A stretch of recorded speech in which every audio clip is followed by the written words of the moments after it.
Hey everyone, I am back with yet another update. I am I must apologize since I wasn't available for much for this month, well for July. Again, this is because of personal family matters and mental related, but I'm thankfully have been doing fine. But yeah, I finally got myself to a thrift store for God's sake. And so I'm going to show off the movies that I've gotten today, along with the three soundtracks I gotten. So I might as well just show those off first. First one we have is Beauty and the Beast, the original soundtrack, which was orchestrated and written by Alan Menken, with lyrics written by the late Howard Ashman. I never expected that I would find this. And yet here I am with like three other movie soundtracks. Actually, there is one more I gotta show off, but we'll get to that when we get to that. But yeah, this is a really neat release. I'd say this came out around the same time as the movie, March 1991, I believe. But yeah, it contains the entirety of the soundtrack, or at least most of it. I'm not sure. And here we have the disc. Pretty basic, but looks great. As for the inserts, if I can get it out, of course, it contains the credits well, in a little description, but also contains a dedication message for Howard Ashman. Of course, if you know your Disney knowledge, Howard passed away a couple of months before not the Little Mermaid, Beauty and the Beast debuted because of HIV complications. And so at the end of credits, he added this little blurb to our friend Howard, who gave a mermaid her voice and a beast his soul. We will be forever grateful. But yeah, Beauty and the Beast is one of the greatest soundtracks or best musical. Well, yeah, best soundtracks in movie history. It's pretty much perfect. But yeah, that's Beauty and the Beast. Next one, Pocahontas. Once again, with the music by Alan Menken and the lyrics done by Stephen Schwartz, the first he's done for a Disney movie. I believe Alan and Stefan worked together on many other projects in terms of like musical shows. I think one of them was Pippin, though it's been a while. I mean, say what you will with Pocahontas, it does have a great soundtrack. Of course, with let me see, just around the river bend, mine, mine, mine, and of course, Colors of the Wind. That alone is a wonderful song. Plus, this one has full color artwork. It looks great. As for the insert, might need to give me a minute. This thing is always going to give me trouble. But yeah, the soundtrack basically goes through the lyrics of all of the musical numbers. Has this nice design all around. It also came with these proof of purchase cards, which is interesting. But yeah, that's Pocahontas. Again, say what you will about the movie. I'm not really into it myself, but again, it has a great soundtrack. The next one we have Tarzan, with the score by Mark Mancina and songs by, of course, Phil Collins.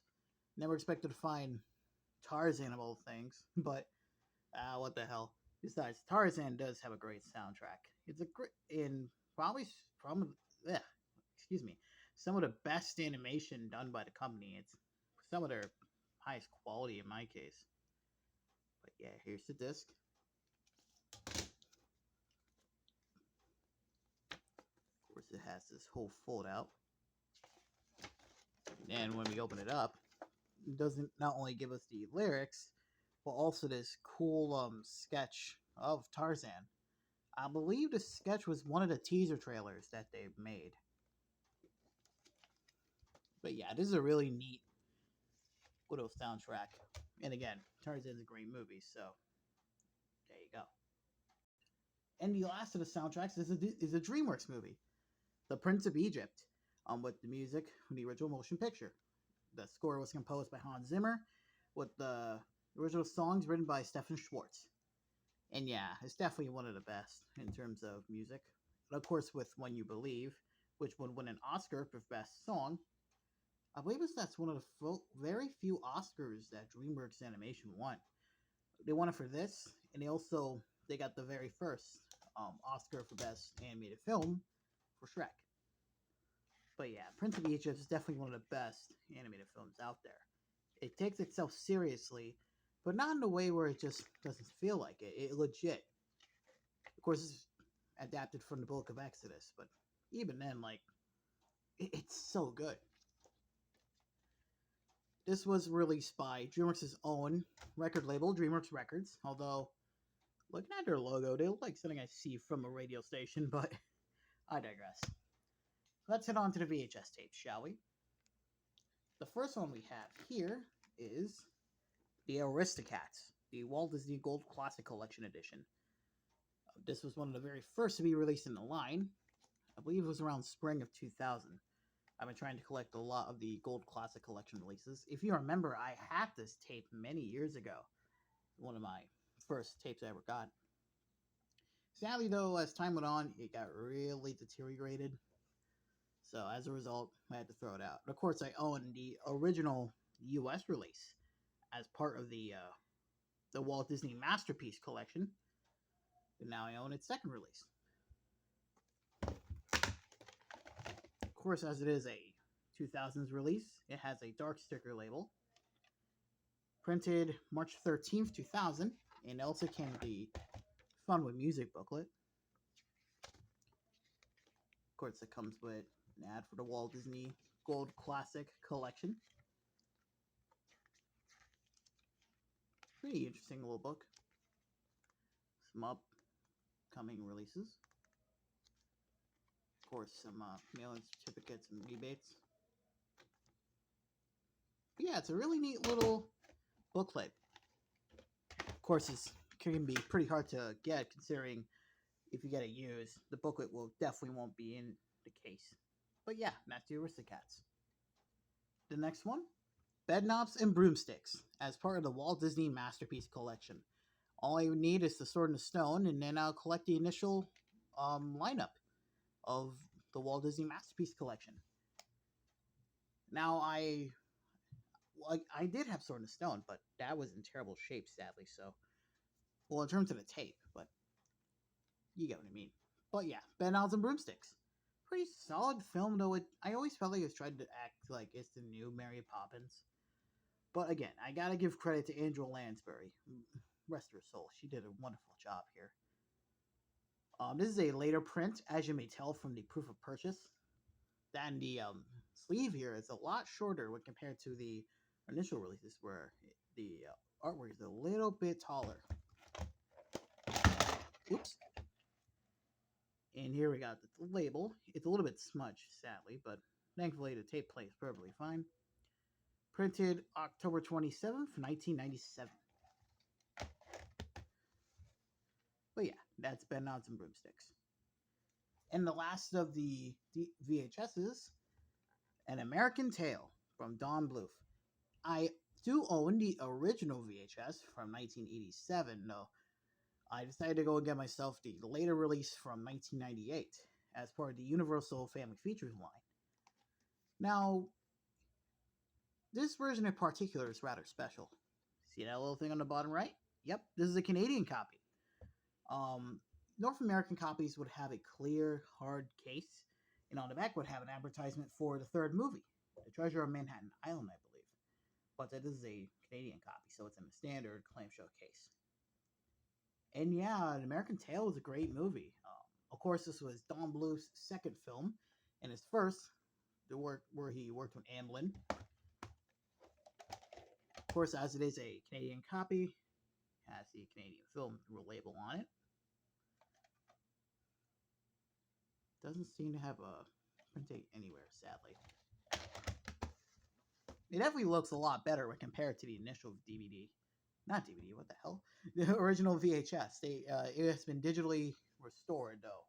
Restored.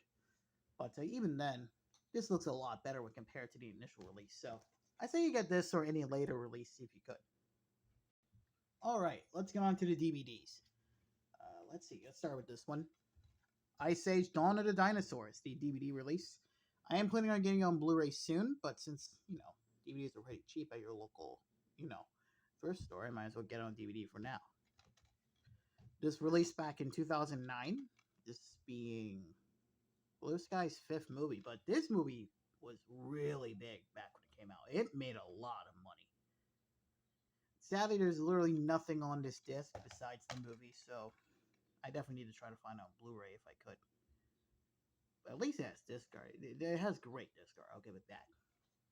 Also came this little ad for Puppy Chow, which is it seems to be also an ad for Marley and Me. So, but yeah, still really need to have. Next up, Monsters vs. Aliens. I was trying to get this movie for quite a while, though. Many copies I find were just in terrible shape, well, disc wise. And if you guys know, I don't own this movie. I didn't own it until now because between the releases of this was Madagascar, Escape to Africa, and How to Train Your Dragon. So I needed the middle ground of it. I mean, the movie's not good. I will say it's not good, but I'll give it credit for something. At least the animation looks pretty impressive for its time. This is also DreamWorks' first movie where they didn't put out a separate widescreen and full screen version, though the North Korean VHS release is in full screen. I'm recently getting into South Korean VHS tapes. They're really fascinating to look up. A bunch of the rips of those VHS tapes are available on archive.com, so if you do a little searching, you'll find some really fascinating ones.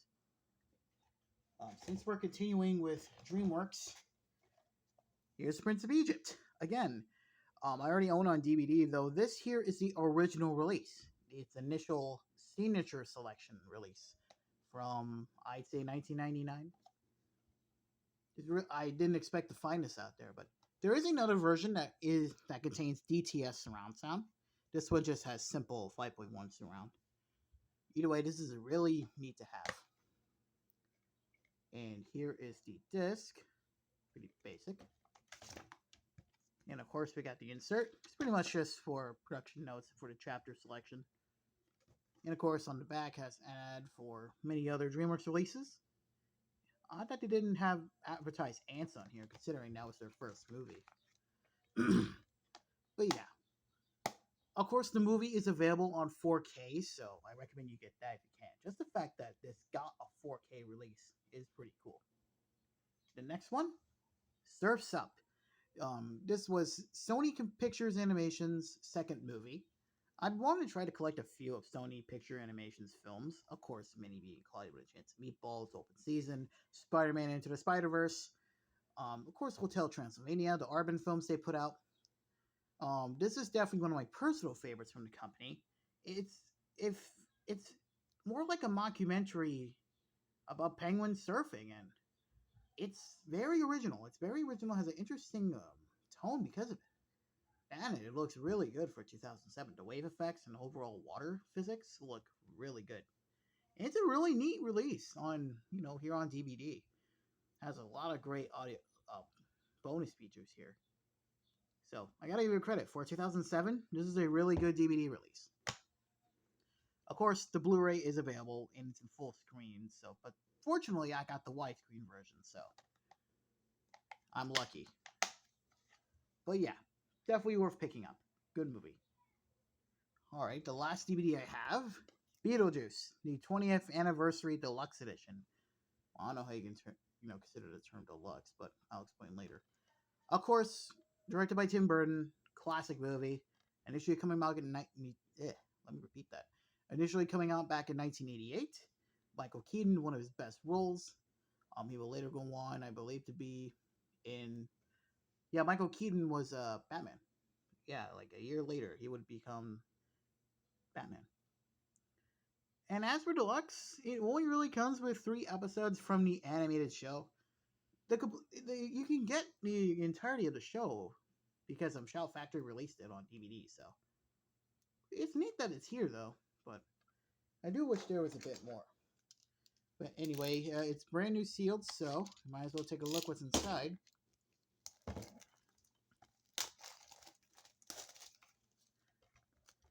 Better be careful not showing the digital copy of this. Comes with a ultraviolet digital code. And the disc. Full color and everything. Thank goodness. And finally, let's head over to the Blu-rays. Here we have Sonic the Hedgehog. Yes, I was able to find this at a thrift store, believe it or not. Man, I remember when the first trailer announced and we saw But Ugly Sonic. It was such a different time in high school. But fortunately, the movie exceeded my expectations. It's a lot of fun, especially Sonic the Hedgehog too. I saw that one like a week when it hit, like the weekend it hit theaters, and oh my god, it was so good. This is its Blu-ray release, of course. There was a special edition that came with a comic book, Sonic the Hedgehog and the Donut Lord, I believe. It looks to be a really neat release. I didn't pop it into Blu-ray player yet, but it seems to be really cool. Of course, as it is a Paramount release, DVD's gray, and the Blu-ray is blue. Well, in this case, it kind of fits considering, well, Sonic's blue. The next one is Pirates of the Caribbean at World's End, the third film in the series. Of course, I already owned the first two, Curse of the Black Pearl and Dead Man's Chest. So, of course, I had to get the third one. This is its initial Blu-ray from 2007, as you may tell from the packaging. And as it is a 2-disc set, just like the previous two releases. I bet this probably is a great set, considering. Now I'm gonna say this right now. I really only like the first one. I do kind of like Dead Man's Chest. I don't know. At World's End, I believe that's when it gotten itself a new low. But regardless, it's still really neat to have. And finally, How to Train Your Dragon 2. This is its Blu-ray release, as I said. This was DreamWorks' first film where they distributed their films under 20th Century Fox. This followed after the release of Rise of the Guardians, and when this came out, it did well. However, 2014 was a really sad year for DreamWorks because their next two films they put out that year, Mr. Peabody and Sherman and Penguins of Madagascar, flopped. Well, financially. Critically, they did good, especially Peabody and Sherman's case. But as a result, DreamWorks had to shut down the entirety of their Redwood division and had to do a major corporate shakeup because of it. Fortunately, this movie, again, made it out fine. And it's a good set, too. Although, I definitely say it goes a lot more into the world of the movie rather than actual, like, behind-the-scenes stuff. But I mean, it has good. I mean, the stuff behind the scenes is good, but they definitely go a lot more in terms of explaining the world of Burke than behind the scenes. And this is, again, a Blu-ray DVD combo pack, and it's in full color artwork, as it is from Fox. It looks great, thankfully. Of course, it contains a little ad for Dragon's products. I'm not going to show the other side as it has a digital code. But yeah, this is a really neat version, and I'm glad it came with a slipcover, though. I always never liked Fox's slipcovers because of the little space it got on the back here for the barcode. Because sometimes the spine can be a little outward, as you may see, which I don't know. I never liked that. But yeah, How to Train Your Dragon 2. And there you have it. That's my entire update for today. I'm very happy what I got this time, especially in terms of the soundtracks. Because now I have the entirety of, well, half of the Disney Renaissance soundtrack from Beauty and the Beast to Pocahontas. Well, I also have Tarzan too, but yeah, that's pretty much it for the update. Hope you guys will like, comment, and subscribe to the channel. And of course, check out my social media on Instagram, Twitter, and etc. Head to my channel about page in order to check it out. Until then, I'll hope I'll see you guys next time. Hope you enjoy the rest of the summer. It's already August. Christ.